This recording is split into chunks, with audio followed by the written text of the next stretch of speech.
As the anime progresses into Waking the Dragon's arc, the deck mainly remains the same with the addition of some new cards, like the Kuriboh Brothers and a couple of other small additions to the deck. Breakhood Magical Warrior is a great addition to the deck, as not only does it contain one of the highest stats for level 4 in Yugi's deck, with a 1900 attack bringing some much needed low level powerful monsters, it also doubles as much needed spell and trap removal. We also have Dark Magician support, which surprisingly actually helps with what the Battle City deck struggled with, which was getting Dark Magician onto the field, with cards like Dark Magical Curtain and Dark Renewal, both of which grant you pretty easy access for Dark Magician from the deck, which somewhat solves the problem of the single copy of Dark Magician in the deck, and a summoning cost. The biggest change to the deck is the addition of the Kuriboh Brothers. The main way the 5 cards are brought out onto the field is with the spell 5-star Twilight, which allows you to get all 5 Kuriboh Brothers out on the field by sacrificing one level 5 monster. Now what exactly does your board end up looking like? Unfortunately, 5 furballs on the field don't really do much. Kuriboh allows you to discard one trap to cause a monster on your opponent's field to lose 1500 attack. Kuriboh allows you to negate any attack on a Kuriboh monster as many times as you want. Kuriboh allows you to special summon Kuriboh by removing from play all other Kuriboh Brothers. Kuriboh does the same but allows you to summon Kuribandit. Kuriboh's effect is pretty good if you take it in a vacuum. A debuff by 1500 is definitely big enough debuff, even at the cost of going -1. The problem is that in this deck there's actually only 5 traps, so the effect could be dead most of the time. There's also the problem that with the main way you can get Kuriboh out is through 5-star Twilight, so the only way to run over the now weakened monster is with monsters with 300 attack points, meaning you can't capitalize on the debuff. Summoning him alone isn't the best idea, given that you're still left with a 300 attack monster. Kuriboh itself is actually pretty good, providing battle protection against any monster creating a wall. Honestly, if Kuriboh wasn't a part of the Kuriboh Brothers, the combo itself would be pretty bad. Kuriboh and Kuriboh are pretty simple. They bring out the boss Kuriboh monsters, Kuribandit and Kuriboh. Kuriboh is pretty awful. The only effect it has is that it has a whopping 1500 attack points, and can be contact fused out into the 5 Kuriboh monsters. It serves no real purpose other than being a really bad beater whenever you want to attack. Kuribandit on the other hand actually has a decent effect, which you contribute yourself to draw 5 cards and keep all the non-monsters and discard the rest. This can create insane advantage as long as you don't draw too many monsters. But the issue isn't with the effect, but with the setup required. To summon a card you need a level 5 monster on the field, and 5-star Twilight in your hand. Not only that, but you also need to have made sure that there are no Kuriboh Brothers in the grave, because there are one-ofs of each in the deck, and only then can you get Kuribandit.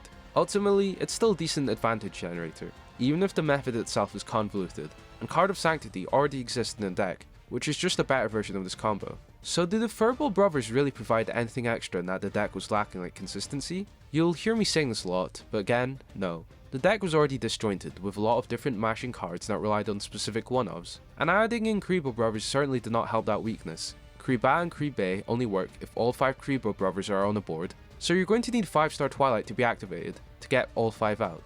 Unless the opponent is playing Ojama Beatdown, and as Kuribandit and Kuriboh, you again have 4 dead cards. Kuriboh is almost dead literally 90% of the time, and they can't be used in any meaningful way without a specific single spell card in the deck, not to mention that if you do get the desired board, the end result is again mediocre. Another new addition, and probably the most important one, is the introduction of the legendary dragon card, the Eye of Timaeus. It functions as a fusion spell by fusing itself with any monster on the field to produce a new fusion monster. To be clear, the anime implied that any card, and I mean any card, could fuse with Timaeus to produce a fusion. Now, for the sake of an objective analysis of the deck, it's quite hard to quantify how great of a card this is. As for Timaeus, our only sample size for the fusions that it can make are 2 monsters. However, going off of what we know, the card itself is really good. It solves a huge problem with the fusion archetype for early Yu-Gi-Oh!, which is needing 3 specific cards, 2 monsters listed on the fusion card and polymerization, into only needing 1 monster, and Timaeus. It means that as long as you have a monster on the field and Timaeus, the card is always active. Now as for the fusions that we know Timaeus produces, there are only 2 known ones. Dark Magician Girl, the Dragon Knight, which can run over any other monster, as long as you discard any card, and Amulet Dragon, which gains 300 attack for each spell in the grave. Dark Magician Girl, the Dragon Knight, actually is really good, providing a way to destroy any problematic monsters, albeit in a pretty slow way, whilst the Amulet Dragon is just a beater, but partway into any duel can easily reach 4k attack. As for new additions to the spell and trap lineup, we have Mystical Space Typhoon and Fissure, which provide very easy spell and trap removal, and monster removal. Again, the deck still suffers from similar issues to previous decks. The deck still has huge problems with consistency, and none of the new cards really help with this issue. There's still too many cards that rely on one-ofs in the deck, and are mediocre or useless without the required cards. Timaeus does bring some sort of power to the deck, that doesn't really hinder its consistency, and is one of the few additions to Yugi's deck which doesn't really hurt it in any way. The same cannot be said for the Kuriboh Brothers, which are probably some of the worst additions in the entire anime to Yugi's deck. With the addition of them, they bring 5 extra bricks to the deck, and when you do manage to use them under the right conditions, their best resolution is just Kuri Bandit, which is a worse version of Card of Sanctity. So overall this deck is arguably worse than Battle City.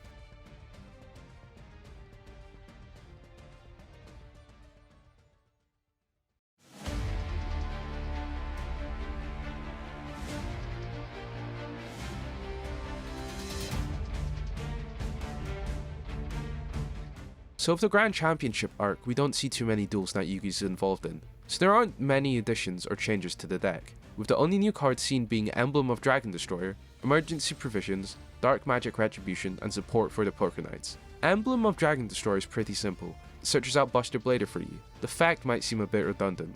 After all, what's the point of playing this when you can just run 2 Buster Bladers? Whilst for the anime the only reason this card was used was so that the writers could write in the spell, add little consequence so they could add an extra spell counter, the skill Dark Magician. But as for the actual use, it's really a simple consistency booster that can easily thin out the deck, which is pretty surprising given that at this point, cards for searching isn't exactly common occurrence. Emergency Provisions allows you to send any number of spell or traps to the grave in exchange for 1000 life points. Generally speaking, going minus in card economy is pretty bad, because even if you chain Emergency Provisions to an activated spell in the field, you're still going -1 at the minimum. As Emergency Provisions get sent to the grave, honestly you could make the argument with how bad some of the spells are in Yugi's deck, at least Emergency Provisions provides use for them, which funnily enough is what Yugi does with Chain Destruction. Dark Magic Retribution is yet another trap card that supports spellcasters, which has a bad effect. The most interesting aspect is the new Poker Knight card, Royal Straight Slasher, which is summoned with Royal Straight, which needs all 3 Poker Knight cards on the field to be tributed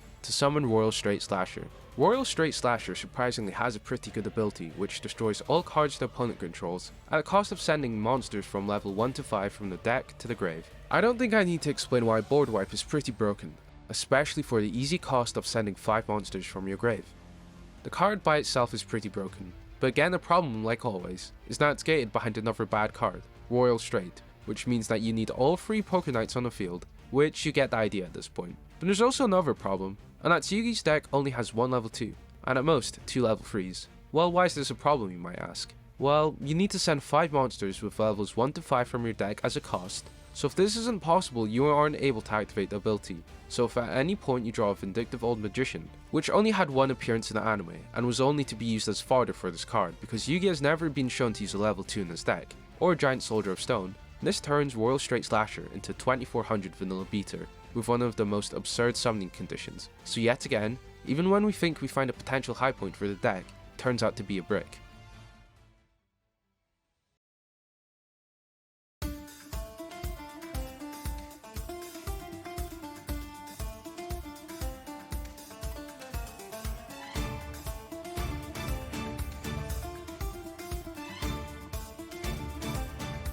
For the dawn of the Duel arc, for those of you who never ended up finishing the anime, through various events Yugi and Yami Yugi, or rather Atem at this point, end up having to duel so that Atem can go back to the afterlife and rest peacefully, and so they each create their own separate decks. As such, I will only be reviewing Yugi's deck, because 1, from what is shown, Yugi's deck is much closer to completion, and 2, the purpose of the video is to review the decks of the best duelists in the anime, which, spoiler alert, Yugi proves by beating Atem.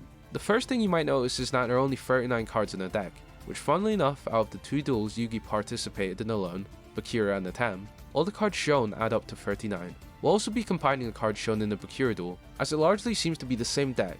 We could just separate the cards shown in the deck and assume there are 2 different decks, but this way we get a fuller deck list. Another thing I'd like to point out is how Yugi and Atem's deck are structured. Yugi's deck is now filled with monsters that represent his growth throughout the series. The gadgets and cards like Blockman are symbolic of his more childish side compared to Atem, and his love of puzzles, and the level monsters being an obvious sign of Yugi's growth throughout the series. But enough about that. The good news is that Yugi's monster lineup is overall not half bad. We have the usual Magnet Warrior lineup and the classics like Summon Skull, Buster Blader, and Curse of Dragon, which overall are fine additions, even if Buster Blader's effect is useless against Atem. But now we have new exciting cards like the Gadgets, Silent Swordsman, Silent Magician, Gandora, and Marshmallow. The Gadgets, despite having low attack points compared to most other monsters at this point in the anime, had at least one thing going for them: consistency. They are great deck thinners with their simple effect which searches for another gadget. Not to mention they give a +1, which in the simplified game state of Yu-Gi-Oh! Like the early anime, generating card advantage like this is always crucial.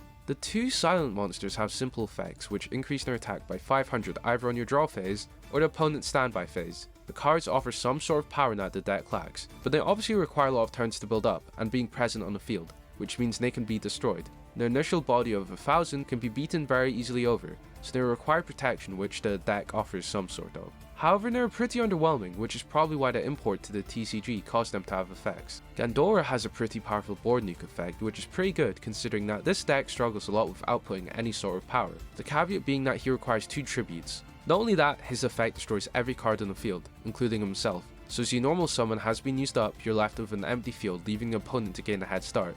The design is also counterintuitive, given that if you're able to summon him, you're most likely in a better position than the opponent.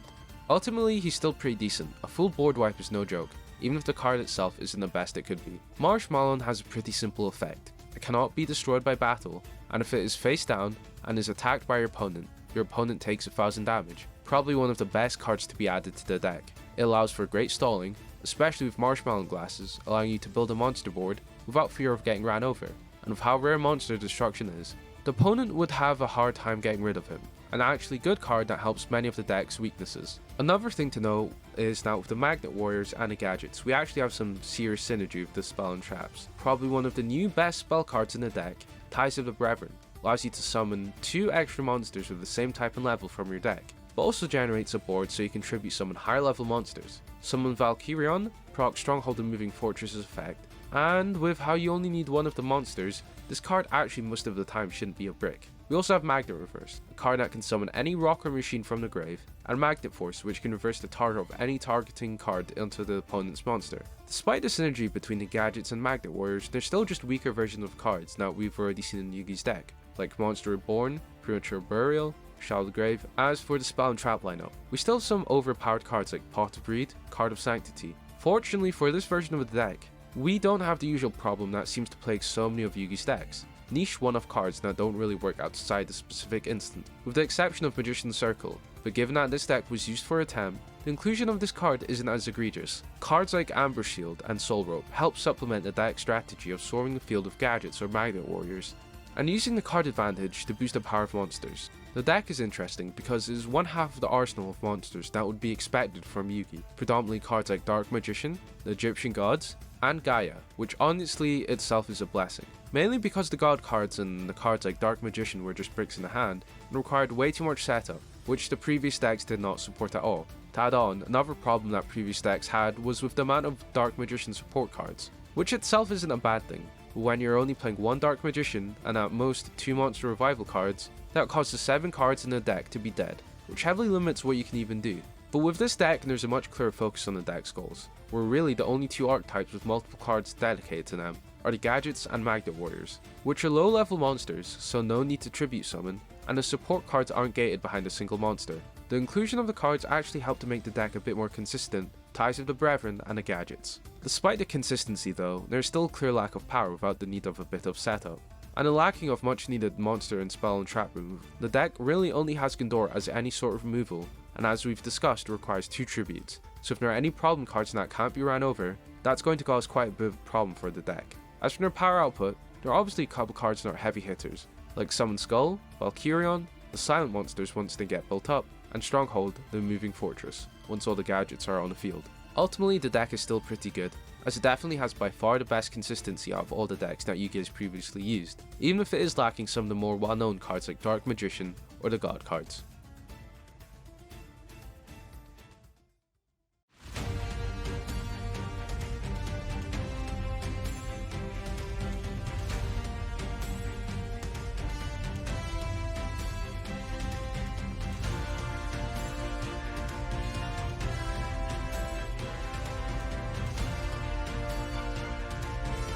In 2004, the first feature-length Yu-Gi-Oh movie was released, Pyramid of Light. Whilst not strictly canon, it still contains another iteration of one of Yugi's decks that we'll be looking at.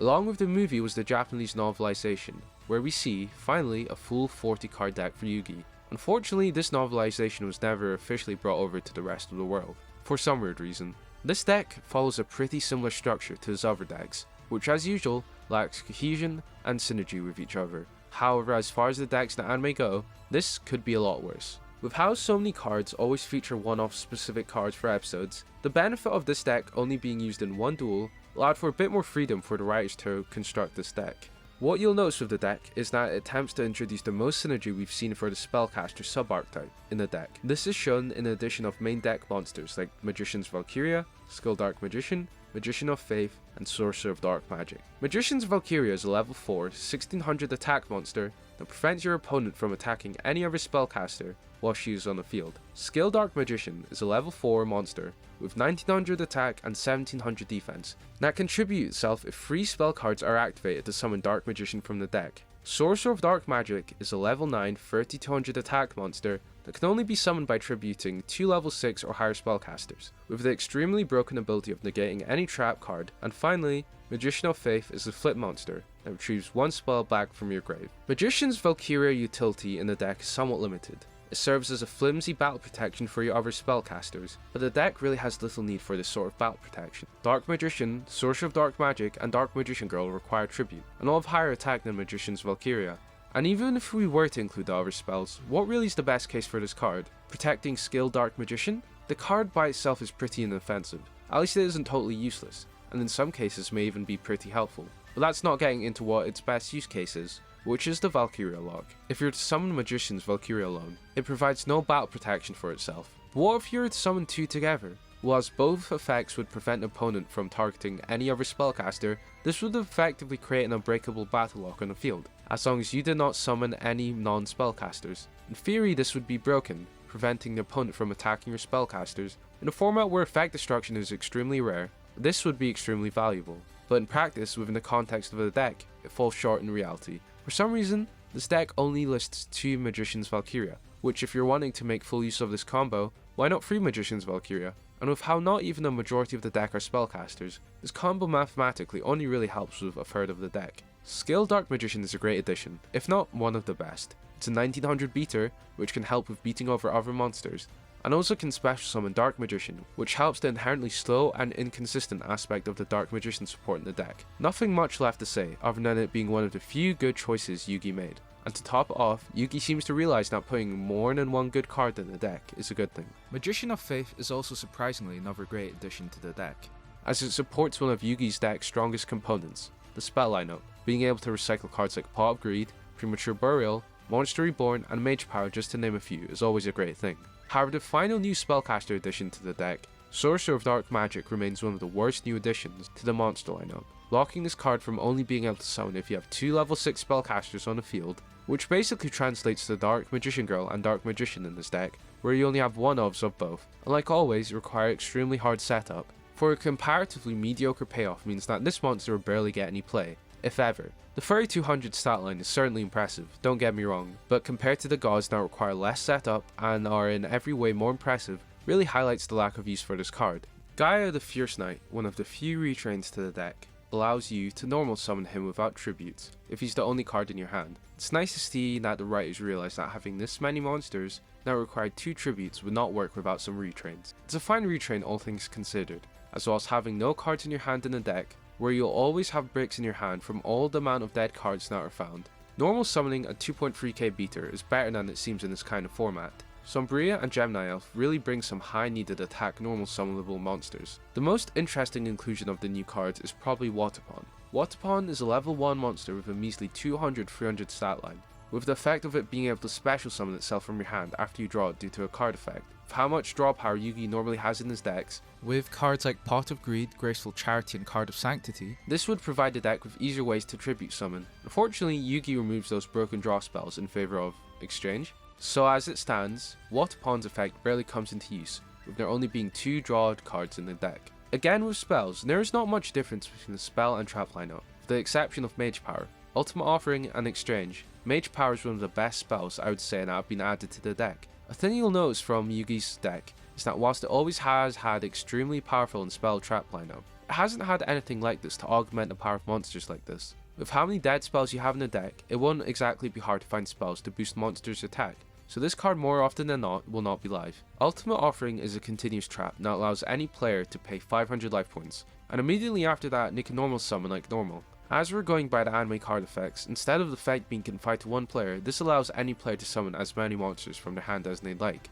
This is obviously downright game breaking, with how this deck's main win condition is placing a single god onto the field. Being able to spam out monsters to tribute to higher level monsters is something the deck desperately needs. Overall, the deck is disappointing for what it could have been. It wasn't heavily constrained to being used in multiple episodes in anime that required specific niche cards for one-off scenarios, yet somehow still comes with the same usual high number of monsters that need tribute summoning, and still too many cards now require Dark Magician to be on the field to even work. That being said, the power output of the deck and consistency is still miles better than some of the decks we get in the show. By replacing the Magnet Warriors in the Gazelle and Berthamet package for the new Spellcasters was a vastly better upgrade. The attack output for the level 4 monsters is some of the best and most consistent we've seen. In fact, if you looked at the deck as a whole, there are very few outliers now, just bad cards. You can somewhat justify their existence in the deck, except from Exchange, which, whilst we're on the topic of, what's up with the position of the player's hands?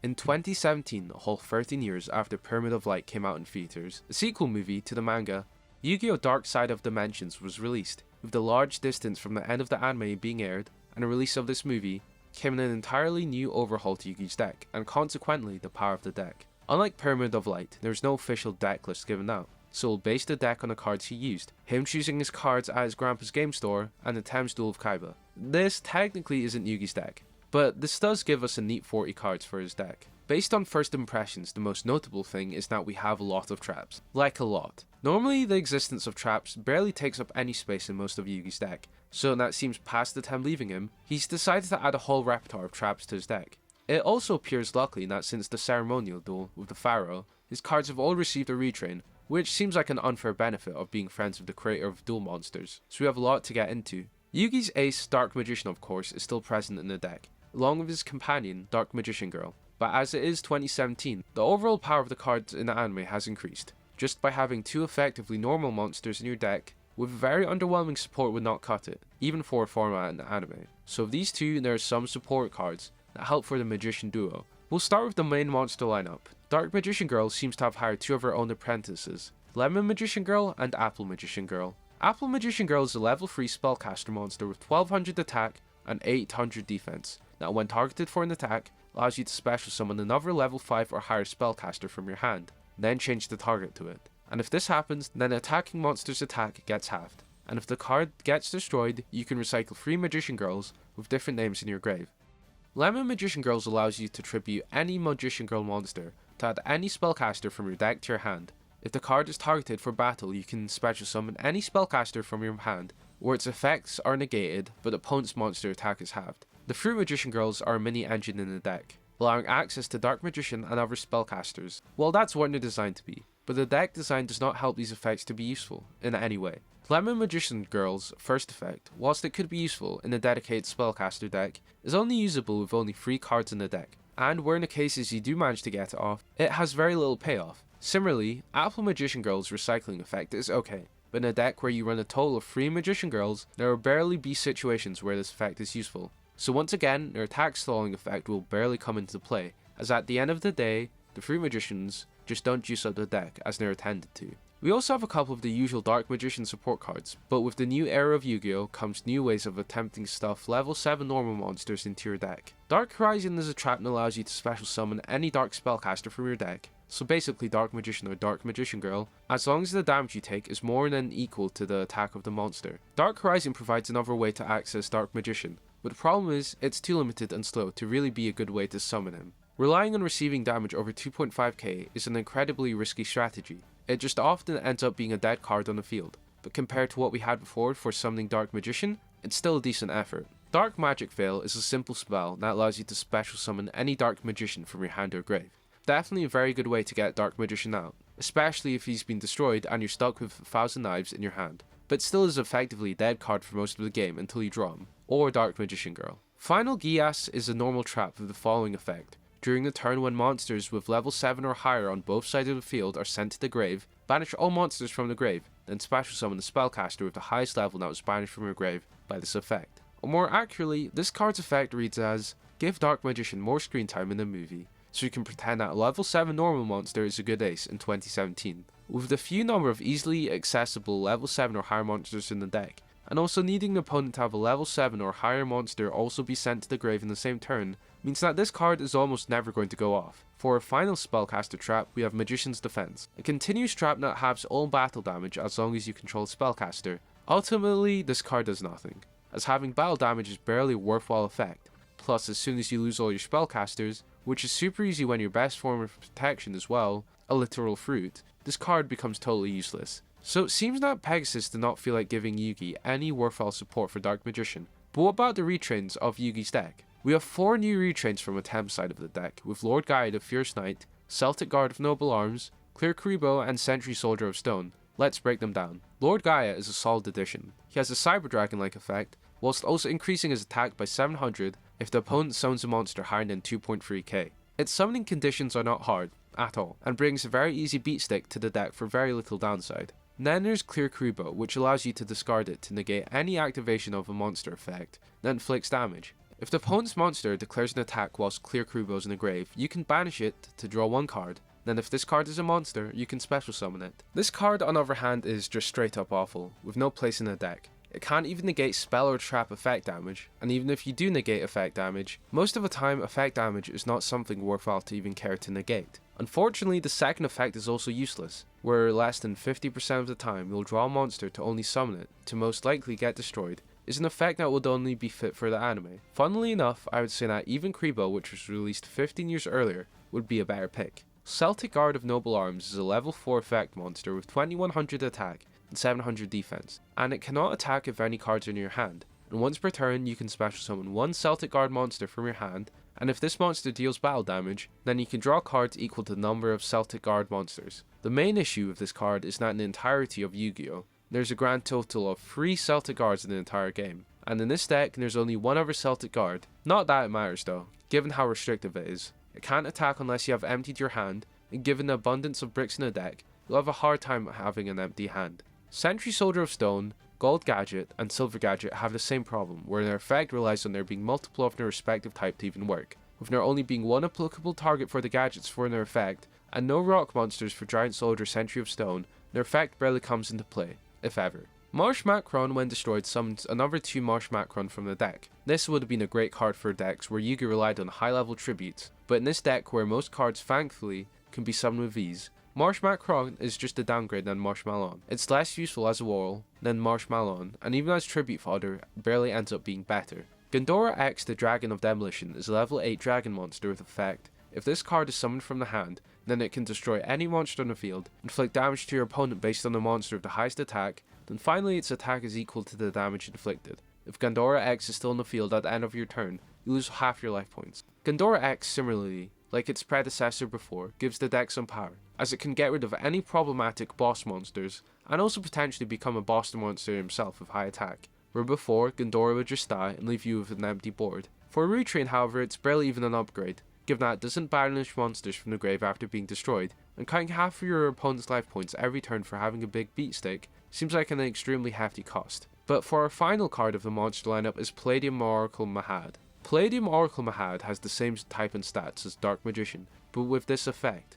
If this card is drawn, then he can be special summoned from the hand. But with this effect, if this card battles a dark monster, then his attack becomes doubled to 5000. If the monster is destroyed, then the Dark Magician can be summoned from the deck, grave, or hand. This card is useful as it helps facilitate easier access to Dark Magician, and also is bound to be a free 2500 beat on board, unless you draw it in your starting hand, which within a deck with Spellcaster support, having an easy way to summon a Spellcaster monster, and Dark Magician provides some nice cohesion to the deck. Being able to float into another 2.5k beater is also a nice side effect. Ultimately, this card is not a bad addition. On to our final new spell. Magical Contractor is a spell card that allows you to give any spell in your hand to your opponent, to add any monster from your deck to your hand. Magical Contract Door fits with the common theme of Yugi using new broken spells, as even if you go -1, you'll be able to get access of any monster you need from your deck, which is absurdly broken. The only real issue being with this card is that there are only 6 spells in the deck, and now all of his monsters are just, well, underwhelming.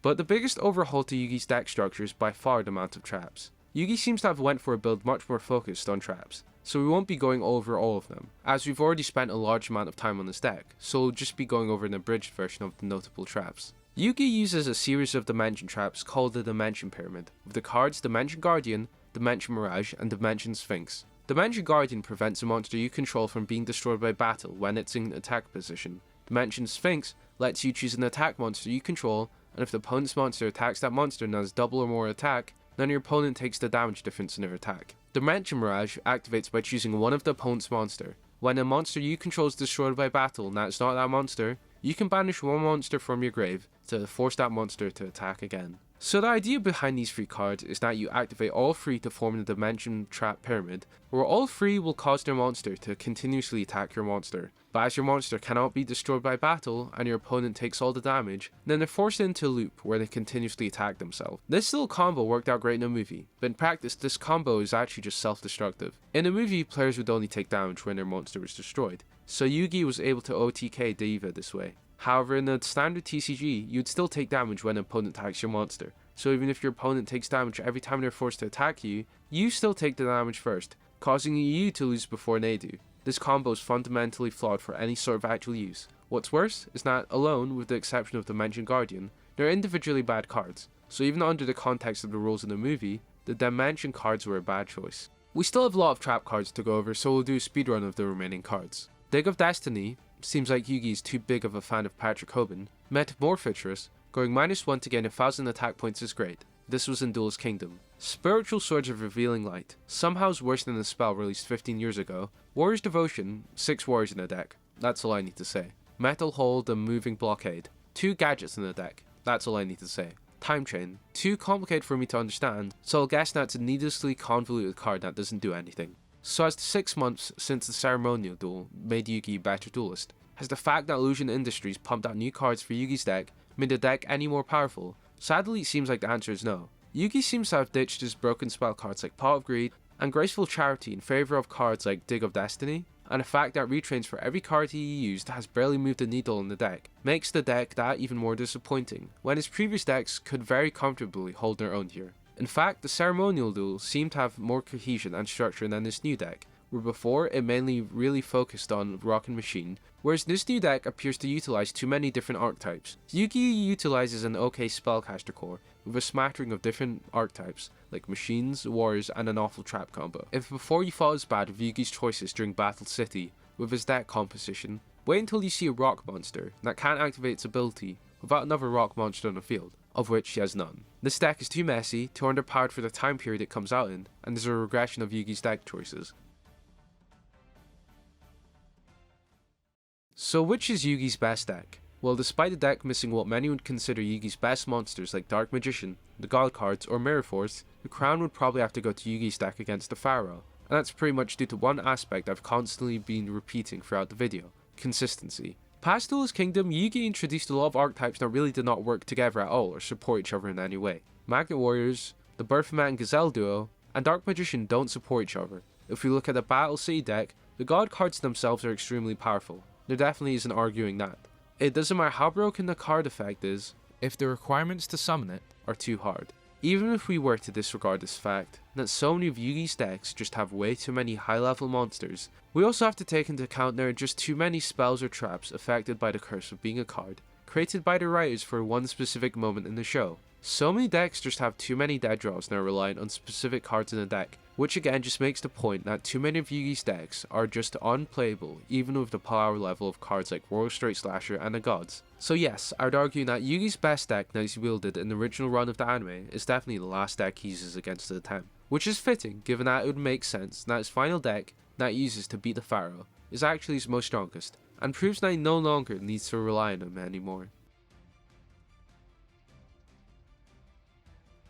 So why are so many of Yugi's decks so awful? How's the King of Games dominating with his decks where so many of them are just full of dead cards, bad ratios of high level monsters to low level monsters, or multiple cards that support a single Dark Magician. There are many reasons for why this occurs. As I've mentioned before, the anime is adapted from the original Yu-Gi-Oh manga, but it isn't a straight one-to-one adaptation. In the manga, if we look at Yugi's deck, it's actually a lot more consistent and indicative of what an actual good balanced deck would look like. But you'd also notice that if you looked at the manga cards for Summon Skull, Baphomet, and Jack's Knight, you'd notice that they all have different levels. Summon Skull is level 7 in the manga, which explains why manga Summon Skull was dropped, because it just had worse stats than Dark Magician with the same level. Baphomet and Jack's Knight are level 4 in the manga, which means they didn't need the tribute to be summoned. So Jack's Knight becomes a solid 1800 beater and allows for easier access of the Poker Knights combo, and Baphomet being level 4 slightly increases the consistency of that deck. Another thing to note is that Yugi has a very powerful skill that no duelist in the world can achieve no matter how hard we try. It's the power of being a main character in an anime. Simply speaking, Yugi's never going to lose unless the plot demands it.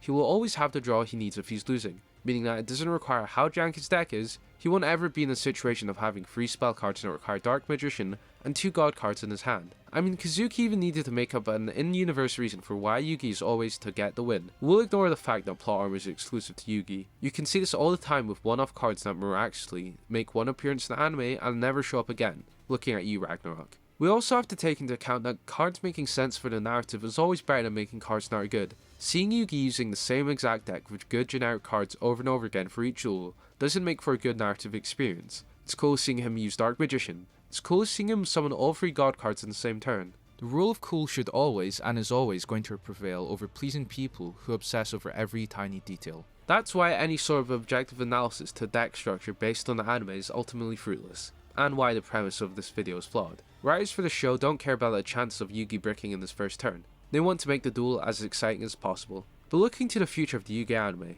for future protagonists, it seems like the creators of the anime at least somewhat learned their lesson about decks with cards that had little to no synergy together, and definitely wouldn't make the protagonist jam a bunch of support cards for a level 7 normal monster, right? By the way, this video is a 2-parter to another video where I go over Yugi's decks in Duelist Kingdom and Battle City. So if you'd like to, you can check out that video too, and make sure to subscribe if you enjoyed the video.